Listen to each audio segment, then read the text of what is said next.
Saudara yakin bahwa hari ini ada sesuatu hal yang luar biasa? Saudara yakin bahwa Tuhan kita Tuhan yang luar biasa? Saudara, kita tahu bahwa akhir bulan Juni yang lalu kita semua pergi ke Semarang, dan saat itu kita ikut dalam pesta rohani, dan kita tahu bahwa temanya adalah apa?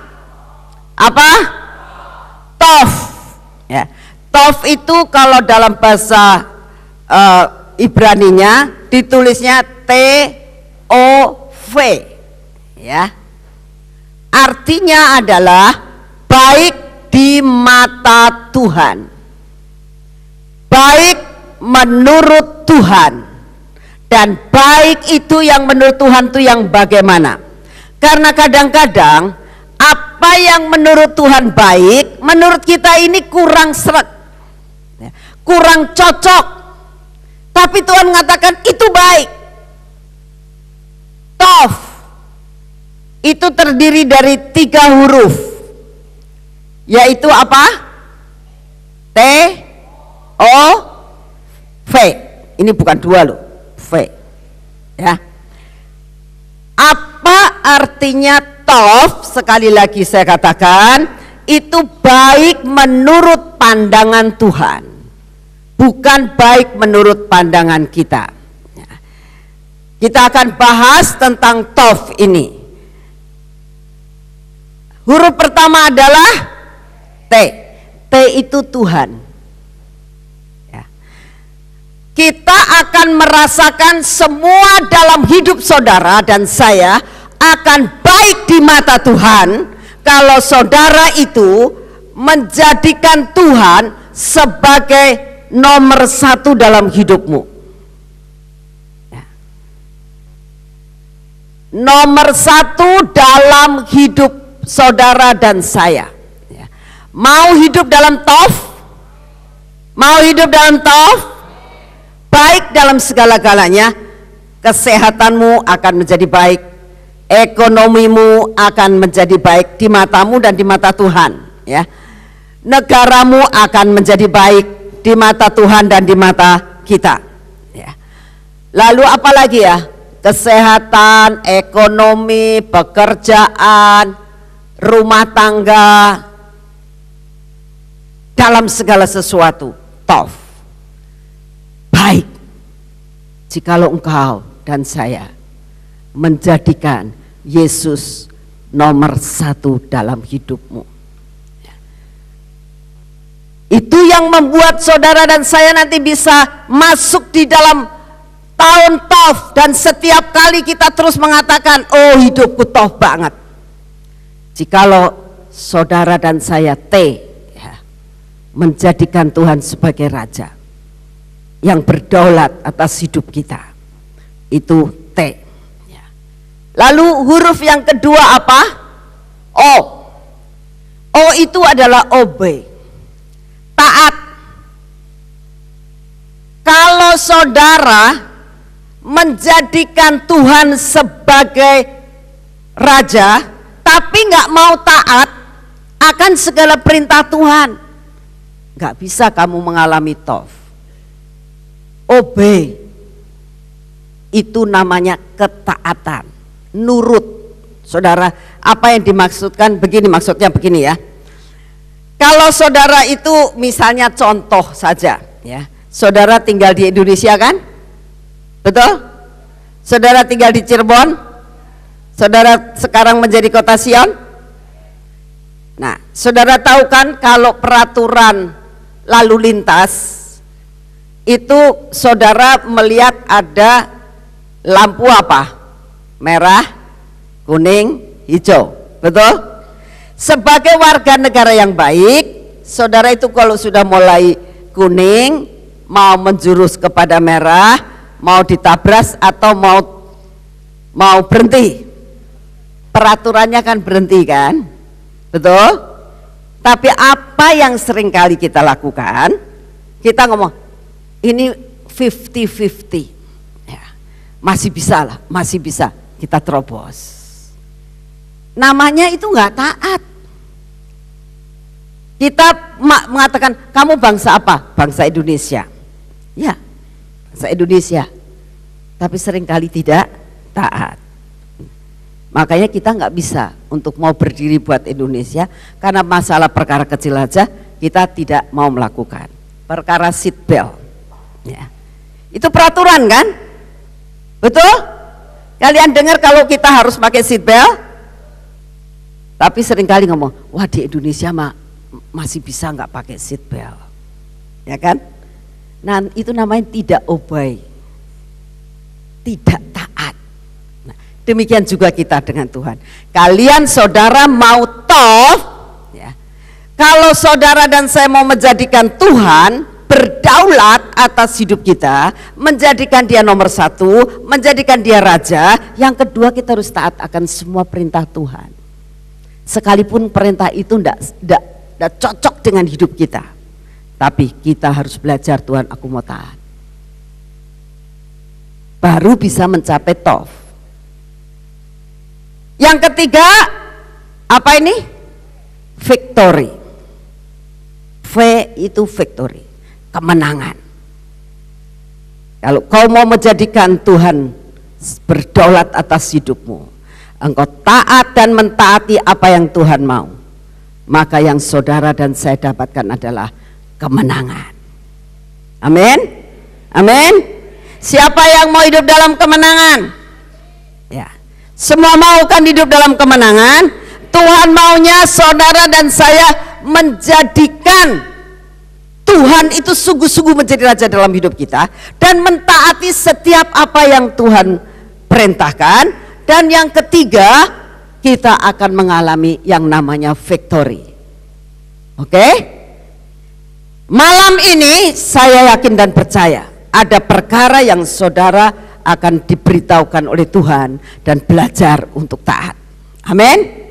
Yuk kita baca sama-sama. Lihat ini ya. Ini perkara-perkara yang kita harus pelajari benar-benar di dalam Amsal Soleman Fatsal yang ke-8, ayat yang ke-6 dan ayat yang ke-9 ya. Perhatikan sungguh-sungguh karena ini firman Tuhan ya. Amsal Soleman Fatsal yang ke-8, ayat 6 dan ayat yang ke-9. Firman Tuhan mengatakan begini. Yang pertama dikatakan, dengarlah. Coba ditayangkan. Ya. Dengarlah. Kalau dengar itu pakai apa? Bisa kita pakai mata? Nah, ya. Tuhan katakan dengar. Karena aku akan mengatakan perkara-perkara yang dalam. Tov. Kalau saudara dan saya mau mendengar, ya, dikatakan aku ini tuh hikmat. Hikmat itu Tuhan sendiri. Ya.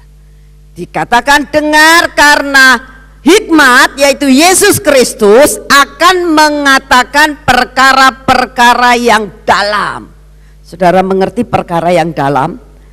Perkara yang dalam itu sangat dalam, kalau kita nggak nyelidiki benar-benar nggak bisa kita ketemu. Artinya dalam itu adalah sesuatu yang anggap itu ada di dalam sumur yang paling dalam. Saudara nggak ngerti kalau dilihat dengan mata, apa sih yang ada di dalam? Oh kayaknya air ya. Nggak taunya di dalamnya ada banyak mutiara, di dalamnya banyak emas, di dalamnya banyak permata-permata, nggak kelihatan. Tapi kalau kita tahu dan menggali akan terus menerus, kita akan mendapatkan.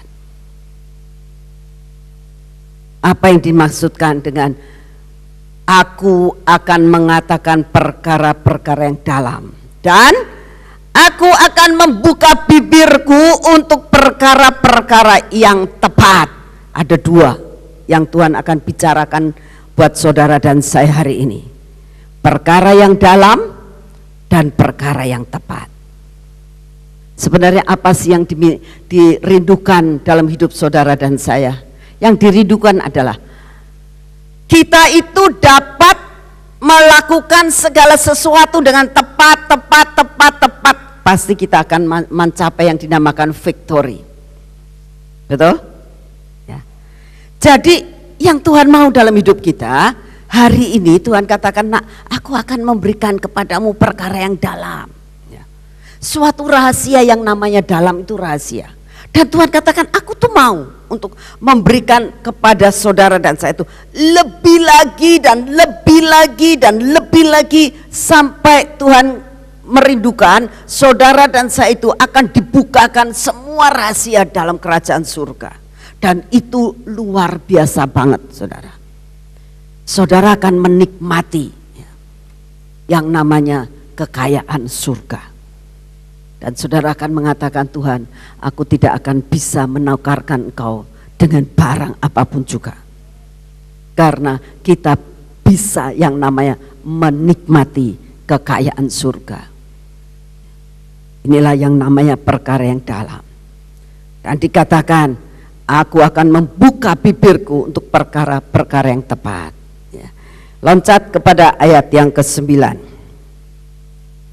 Semuanya itu, yaitu perkara yang dalam dan perkara yang tepat, itu jelas bagi yang cerdas, lurus bagi yang berpengetahuan. Jadi ada dua, kamu, saudara dan saya mau untuk menerima semua perkara yang dalam, untuk menerima segala sesuatu yang dinamakan hidup dalam ketepatan. Itu diperlukan apa? Kecerdasan, perlu pengetahuan. Saudara, apa sih namanya cerdas?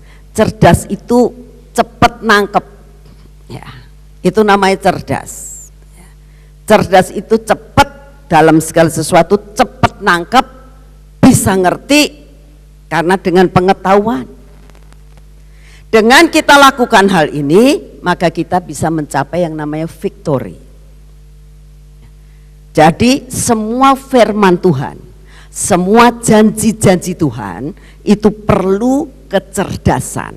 Artinya begitu kita mendapatkan suatu pernyataan Tuhan, baik itu secara kita membaca firman Tuhan setiap hari, maupun kita itu mendapatkan nubuatan, maupun kita mendapatkan suatu pernyataan melalui nubuatan, ya, belajar, saudara.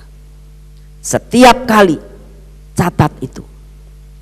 Dan dengan kecerdasan katakan, Tuhan, beri aku ini cerdas, bisa tangkap isi hatimu, supaya aku tidak salah di dalam menafsirkan firman-Mu. Nanti Tuhan akan buka, Tuhan akan membukakan, sehingga rahasia-rahasia itu betul-betul menjadi milik saudara dan saya. Saudara, saya akan memberikan suatu gambaran, ya. Gambaran yang saya berikan ini satu contoh, ya.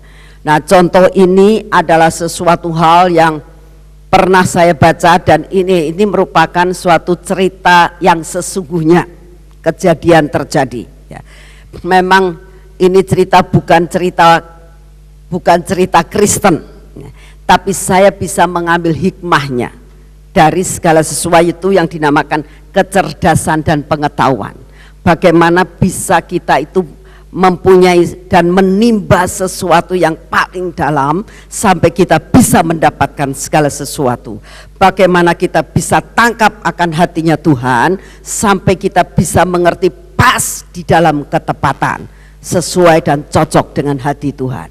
Saudara, saya membaca sebuah buku kesaksian hidup, dan ini kejadian sungguh-sungguh. Saya pernah sudah cerita waktu di PW, tapi saya sekarang mau mengulangi lagi.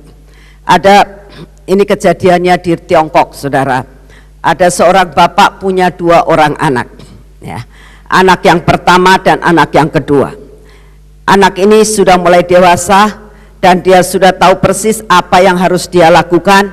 Seorang bapak pasti merindukan bahwa anaknya ini masa depannya akan menjadi seorang yang luar biasa. Masa depannya ingin supaya lebih daripada bapaknya. Setiap orang tua pengen gitu enggak? Apa ngomong, anak-anakku, kamu enggak boleh lebih kaya dari aku gitu. Itu orang tua sing kualik pikirannya, ya. Orang tua yang sungguh-sungguh dia memikirkan biar anakku ini lebih daripada diriku. Itu orang tua yang sungguh-sungguh ya. Jadi orang tua ini merindukan dua anaknya ini mempunyai kekayaan, mempunyai kepandaian, mempunyai segala sesuatu lebih daripada ayahnya. Oleh karena itu dia katakan begini, nak, kamu sudah dewasa, aku memberikan bagian warisan yang sama ya. Warisan untuk anak pertama sama dengan anak yang kedua, dua-duanya sama. Lalu orang tua ini dia mengatur membuat suatu toko ya, dengan barang dagangan yang sama tapi enggak sebelahan, karena kalau sebelahan itu kan bisa saingan. Si anak nomor 1 diberi suatu tempat lokasi yang bagus ya, yang benar-benar strategis, dibukakan toko di situ. Anak yang nomor 2 dilakukan hal yang sama di tempat yang agak berbeda, tapi di tempat yang strategis juga, dengan sesuatu bahan-bahan yang dijual sama ya, tapi di lokasi yang berbeda. Lalu dikatakan begini, nak, aku sudah menyediakan segala sesuatu yang baik buat kamu ya. Engkau sekarang lola ya. Waktunya akan tiba, engkau harus laporan sama papa dalam jangka waktu sekian tahun. Papa tidak menghendaki kamu membayar kembali ya. Tidak. Tapi satu hal, engkau harus dapat mengembangkan apa yang papa berikan kepadamu. Dua anak ini mengerti. Dia ngerti bahwa papahnya sayang banget sama dia. Dia tahu persis bahwa papahnya memberikan yang terbaik.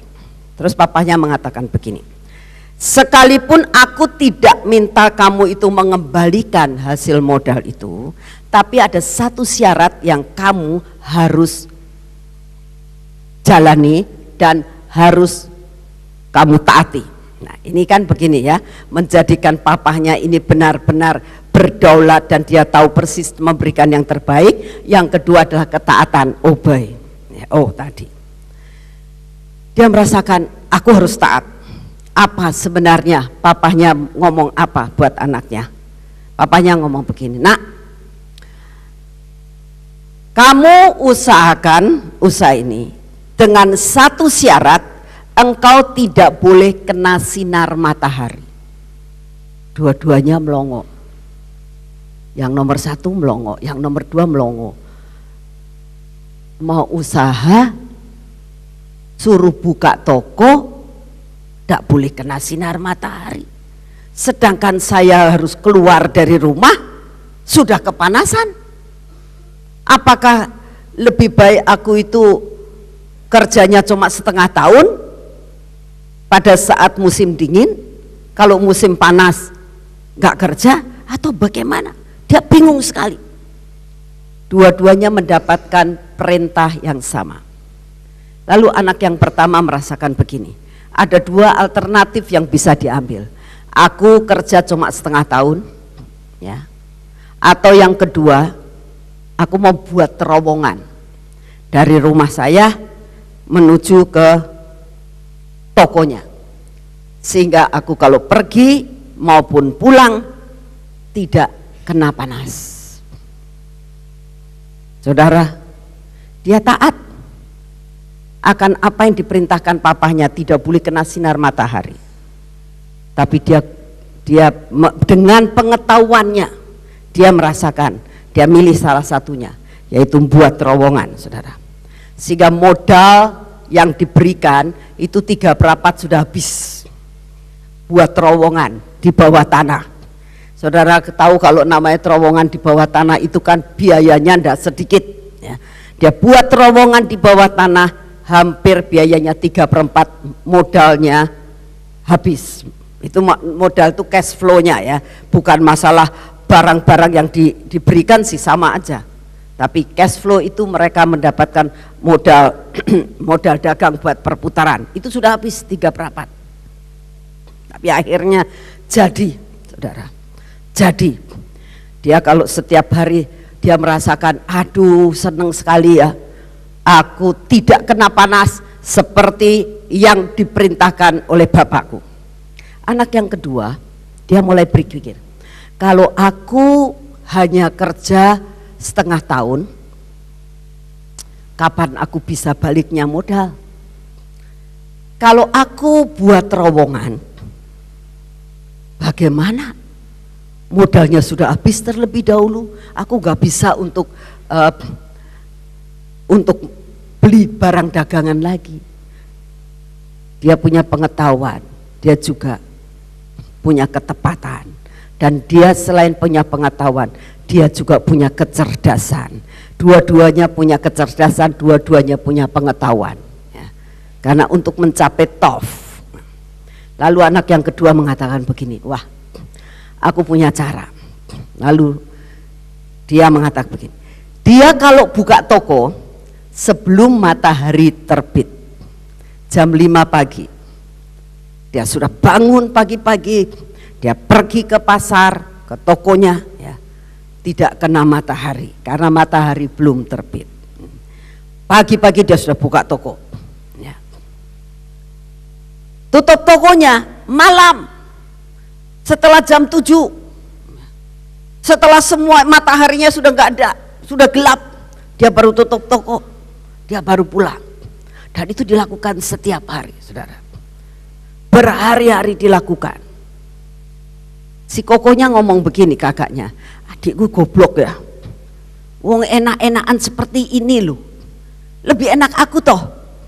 Dia bangun jam 10 pagi, baru buka toko jam 12, jam 3 ngantuk, tutup toko, pulang lagi, enak-enakan tidur. Dalam jangka waktu sekian tahun, bangkrut si kokonya, kakaknya.